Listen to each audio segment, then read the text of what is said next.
दोस्तों, युद्ध से कभी भी किसी का कोई फायदा नहीं होता। चाहे किसी की जीत हो चाहे किसी की हार, लेकिन नुकसान हमेशा दोनों तरफ का होता है। लेकिन क्या हमारे लिए जीत इतनी ज्यादा इंपॉर्टेंट है कि हम इंसानियत को ही भूल जाएं? ये मैं इसलिए बोल रहा हूं क्योंकि आज मैं बात करने वाला हूं 6 और 9 अगस्त 1945 की, जब मानव इतिहास में पहली और दूसरी बार न्यूक्लियर बम का इस्तेमाल किया गया। तो क्या निकले इसके नतीजे और क्या हाल हुआ जापान के हिरोशिमा और नागासाकी का, आइए जानते हैं इस वीडियो में। सन 1941 सेकेंड वर्ल्ड वॉर के दौरान जापानी एयरफोर्स ने अमेरिका के पर्ल हार्बर नेवल बेस पर हमला कर दिया, जिसमें अमेरिका के 6 जंगी जहाज नष्ट हो गए और 2000 सैनिकों की मौत हो गई। इसके बदले में उस वक्त के अमेरिका के राष्ट्रपति फ्रैंकलिन रूजवेल्ट ने भी इसकी कार्रवाई करने के आदेश दिए और अमेरिका ने भी जापान पर बमबारी की। सेकेंड वर्ल्ड वॉर आगे बढ़ता रहा। इसी बीच फ्रैंकलिन रूजवेल्ट की मौत हो गई। उनकी मौत के बाद ट्रूमैन को अमेरिका का राष्ट्रपति बनाया गया। सन 1945 आते आते अलायंस पावर, जिसमें अमेरिका, ब्रिटेन, फ्रांस जैसे मुल्क शामिल थे, उनकी स्थिति मजबूत होती गई और एक्सिस पावर, जिसमें जर्मनी, इटली, हंगरी, जापान मौजूद थे, वो कमजोर होते गए। हिटलर की मौत के बाद एक्सिस पावर टूट ही गया। इटली ने तो सरेंडर भी कर दिया, लेकिन उस वक्त के जापान के राजा हिरोहितो ने सरेंडर करने से मना कर दिया। इन सब के बीच 16 अप्रैल 1945 को अमेरिका ने एक सफल न्यूक्लियर परीक्षण किया। जब यह बात प्रेसिडेंट ट्रूमैन को पता चली, उन्होंने उसी वक्त जापान पर न्यूक्लियर अटैक करने का फैसला किया।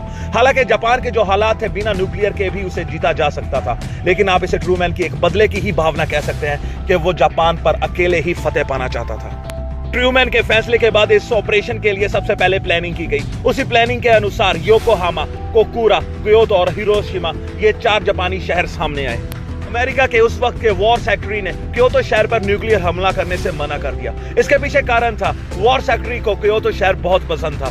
दरअसल वर्ल्ड वॉर शुरू होने से कुछ ही समय पहले वो अपनी वाइफ के साथ जापान के इसी क्योतो शहर में हनीमून मनाने के लिए गए थे और वो इस शहर की खूबसूरती को तबाह नहीं करना चाहते थे। इसी कारण ही हिरोशिमा और कोकुरा पर न्यूक्लियर हमला करने का प्लान तैयार किया गया। 6 अगस्त 1945 की सुबह 3 अमेरिकी जहाजों ने उड़ान भरी। एलोना गे नाम के जहाज में इस न्यूक्लियर बॉम्ब को रखा गया, जिसे लिटिल बॉय नाम दिया गया। दूसरे जहाज को इसकी सुरक्षा के लिए भेजा और तीसरे जहाज को सिर्फ और सिर्फ ब्लास्ट के बाद होने वाली तबाही की तस्वीरें लेने के लिए। जैसे ही ये तीनों जहाज जापान में दाखिल हुए तो इस मिशन पर गए हुए सभी लोगों को गॉगल्स पहनने के आदेश मिले। हालांकि राडार के जरिए जापानी एयर ट्रैफिक कंट्रोल को इन तीनों जहाजों की मौजूदगी का पता चल चुका था, लेकिन इससे पहले जापानी एयरफोर्स कोई एक्शन ले तब तक काफी देर हो चुकी थी। सुबह के तकरीबन 8:15 पर ये तीनों अमेरिकी जहाज हिरोशिमा में अपने टारगेट पर पहुंचे।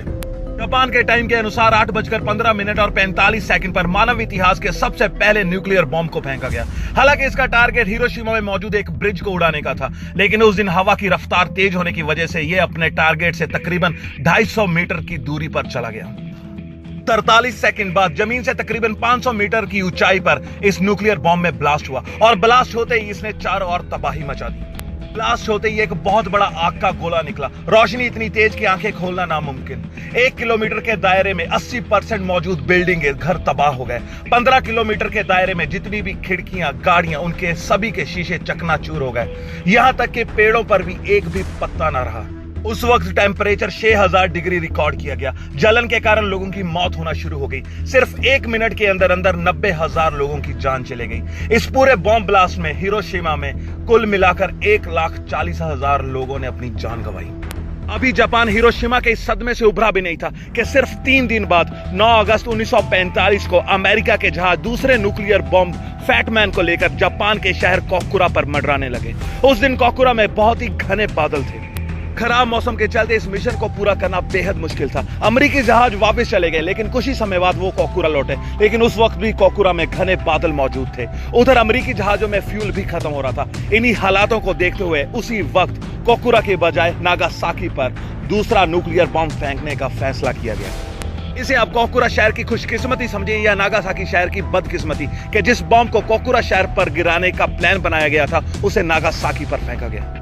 बॉम्ब ब्लास्ट के बाद नागासाकी की भी वही हालत हुई जो हिरोशिमा की हुई। हालांकि दूसरा न्यूक्लियर बॉम्ब फैटमैन पहले न्यूक्लियर बॉम्ब लिटिल बॉय से भी ज्यादा खतरनाक था, लेकिन नागासाकी शहर पहाड़ों से घिरा होने के कारण इसकी तबाही सिमट गई। अगर यही बॉम्ब किसी मैदानी इलाके में फेंका जाता तो उसके हालात हिरोशिमा से भी बदतर होते।